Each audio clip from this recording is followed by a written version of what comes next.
కాసేపట్లో కాంగ్రెస్ పార్టీలో చేరబోతున్నారు. చెప్పండి, కాంగ్రెస్ పార్టీలో చేరబోతున్నారు, మీతో పాటు ఎవరెవరు చేరబోతా ఉన్నారు?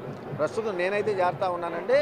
2-3 రోజుల నుంచే షర్మిలమ్మ గారి పర్యటనని రాష్ట్ర వ్యాప్తంగా కాంగ్రెస్ పార్టీ ఏర్పాటు చేయబోతా ఉందని చెప్పి షెడ్యూల్ తెలుస్తూ ఉంది. కాబట్టి ఆ షెడ్యూల్లో భాగంగా ప్రతి జిల్లాని షర్మిలమ్మ గారు సందర్శించినప్పుడు భారీ సంఖ్యలో అటు వైసీపీని ఇటు తెలుగుదేశాన్ని వీడటానికి సిద్ధంగా ఉన్నటువంటి ఎంపీలు కానివ్వండి, ఎమ్మెల్యేలు కానివ్వండి, ఎమ్మెల్సీలు కానివ్వండి, మాజీ ఎమ్మెల్యేలు కానివ్వండి, వాళ్ళందరూ కూడా భారీ స్థాయిలో చేరతారని చెప్పి నేను భావిస్తున్నాను. సార్, ఇప్పటిదాకా లేదు జగన్మోహన్ రెడ్డి గారు ఇటీవల కాలంలో మా కుటుంబంలోనే చిచ్చులు పెట్టడానికి ప్రతిపక్షాలు కుట్ర పన్నుతున్నాయంటున్నారు.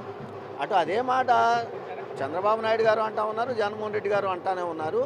ప్రజలు గమనిస్తూ ఉన్నారండి, ఎవరు ఓట్ల కోసం ఏం మాటలు మాట్లాడుతూ ఉన్నారనేది రాబోయే రోజుల్లో ప్రజలు నిర్ణయిస్తారని చెప్పి నేను భావిస్తాను. సార్, ఎస్సీ ఎస్టీ బీసీ మైనార్టీల ఓటు బ్యాంకు మొదటి నుంచి కాంగ్రెస్ పార్టీకి ఉంది. కానీ ఈరోజు జగన్మోహన్ రెడ్డి నా ఎస్సీ, నా ఎస్టీ, నా బీసీ అంటున్నారు.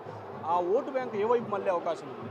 రాబోయే రోజుల్లో ఖచ్చితంగా Congress party SC ST BC మైనార్టీలకి 2014 నుంచి 19 మధ్య చంద్రబాబు నాయుడు తెలుగుదేశం ప్రభుత్వం, అదేవిధంగా 2014 నుంచి 19 వరకు జగన్మోహన్ రెడ్డి గారు ఏమి చేశారు, ఎక్కడ ఫెయిల్ అయ్యారు, ఎలా ఆయా వర్గాల్ని మభ్యపెట్టారు అనేది కాంగ్రెస్ పార్టీ పూర్తి స్థాయిలో ఉదాహరణలతో సహా వివరించబోతూ ఉంది. కాబట్టి ప్రజలు త్వరలో తెలుసుకుంటారండి. సార్, షర్మిల రూట్ మ్యాప్ ఏ విధంగా ఉండబోతుంది? చేరికలకు సంబంధించి ఎటువంటి ప్రణాళికలు, జిల్లా పర్యటనలు ఏమైనా ఉన్నాయి?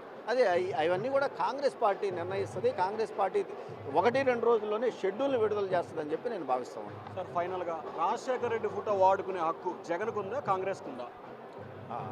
కాంగ్రెస్కే ముమ్మాటికి ఉందని చెప్పి నేను భావిస్తానండి. ఎందుకంటే కాంగ్రెస్ పార్టీలోనే రాజశేఖర రెడ్డి గారి రాజకీయ ప్రస్థానం మొదలైంది, రాజకీయ ప్రస్థానం ముగిసింది. అలాంటి రాజశేఖర రెడ్డి గారి ఫోటోని, కాంగ్రెస్ పార్టీని వాడుకున్నటువంటి వ్యక్తులు ఎవరు, దేనికోసం వచ్చారు అనేది ప్రజలు నిర్ణయిస్తారని చెప్పి నేను భావిస్తాను. ఈ రోజు ఏంటి సార్ కాంగ్రెస్ పార్టీలో మీకేదో అమరావతి పరిధిలో గుంటూరు కృష్ణప్రకాష్ ఇన్ఛార్జి బాధ్యతలు అప్పచెప్పారు, ఆ జిల్లాల చేరికలు మార్పులకు సంబంధించి అంటున్నారు. అట్లా ఏం లేదండి. ఒకవేళ ఎలాంటి బాధ్యతను కాంగ్రెస్ పార్టీ నాకు అప్పగించినా కాంగ్రెస్ పార్టీని ఇటు రాష్ట్రంలోనూ అటు కేంద్రంలోనూ అధికారంలోకి తీసుకురావడానికి నా వంతు కృషి నేను చేస్తాను. బీజేపీ వైపుకు జగన్ ఇండైరెక్ట్గా ఉన్నారు, టీడీపీ కూడా ఉంది. కానీ మీరు నిన్నదాకా అక్కడి నుంచి ఇటు వచ్చారు. సో ఆంధ్రప్రదేశ్ రాజకీయాలు ఇక్కడ కాంగ్రెస్ వర్సెస్ బీజేపీ నడుస్తుంది, ప్రాంతీయ పార్టీలు పక్కన పెడితే దీన్ని ఏ రకంగా చూడాలి?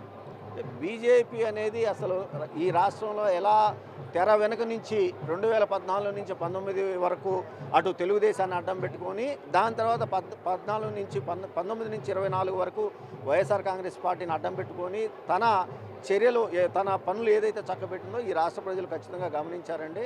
బీజేపీ రహితమైనటువంటి, కులరహితమైన, మతరహితమైనటువంటి లౌకిక రాజ్యాన్ని తీసుకురావడానికి కాంగ్రెస్ పార్టీ పనిచేస్తుందని చెప్పి నేను సో ఇది మొత్తం మీద చూసుకుంటే నిజంగా ఆంధ్రప్రదేశ్ రాజకీయాలకు సంబంధించి కూడా ఖచ్చితంగా 100కు 100% రాజశేఖర రెడ్డి ఫోటో వాడుకునే హక్కు జగన్మోహన్ రెడ్డికి లేదు, అది షర్మిల కాంగ్రెస్ పార్టీకే ఉంది.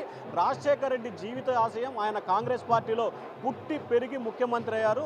రాహుల్ గాంధీని ప్రధాని చేయాలనేదే రాజశేఖర రెడ్డి చివరి కోరిక. ఖచ్చితంగా షర్మిల నేతృత్వంలో ఆ కోరిక నెరవేరబోతుంది. అలాగే ఆంధ్రప్రదేశ్లో టీడీపీ ఇటు వైసీపీ 2 పార్టీలు కూడా బీజేపీకి కొమ్ము కాస్తున్న పరిస్థితి కనిపిస్తూ ఉందని చెప్పి మంగళగిరి శాసనసభ్యుడు ఆళ్ల రామకృష్ణారెడ్డి చెప్తున్నాడు. వీడియో సాయితో శివ, బిగ్ టీవీ, అమరావతి.